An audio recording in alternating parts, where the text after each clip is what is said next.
Di balik logo merah hijau yang kita lihat di setiap pom bensin, ternyata ada cerita besar antara Pertamina dan para SPBU swasta seperti Shell, BP, dan Vivo.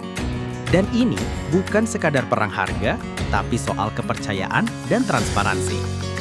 Semuanya mulai panas ketika SPBU swasta mulai kekurangan stok bensin. Beberapa cuma bisa jual solar, bahkan ada yang sampai tutup sementara. Publik bertanya-tanya, kenapa bisa sekelas Shell atau BP sampai kehabisan bahan bakar? Ternyata masalahnya datang dari suplai Pertamina. Bahan bakar yang dikirim ternyata mengandung etanol sekitar 3,5%. Buat Pertamina itu wajar. Etanol dianggap ramah lingkungan dan masih sesuai aturan. Tapi, buat SPBU swasta, itu pelanggaran kontrak. Mereka pesan base fuel murni, bukan campuran.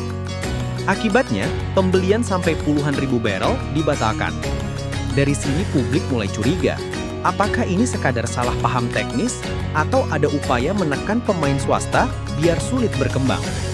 Soalnya, Pertamina sudah sering dituduh terlalu dominan, mulai dari impor minyak, distribusi, sampai penentuan harga BBM, semuanya ada di tangan mereka. Pertamina membantah tudingan itu. Mereka bilang, kami tidak cari untung, kami jalankan kebijakan energi nasional.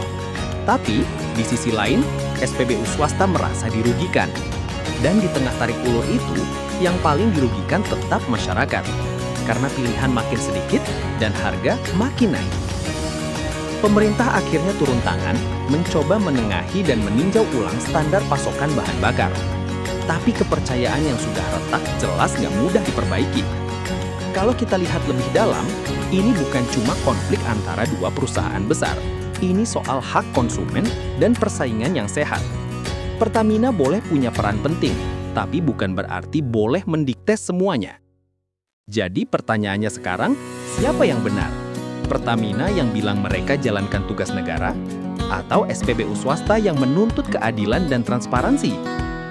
Tulis pendapatmu di kolom komentar. Dan kalau kamu pengen lebih banyak konten kayak gini, cerita di balik industri energi Indonesia, jangan lupa like, subscribe, dan nyalain loncengnya. Karena kadang, yang penting bukan cuma siapa yang jual bensin, tapi siapa yang bisa dipercaya.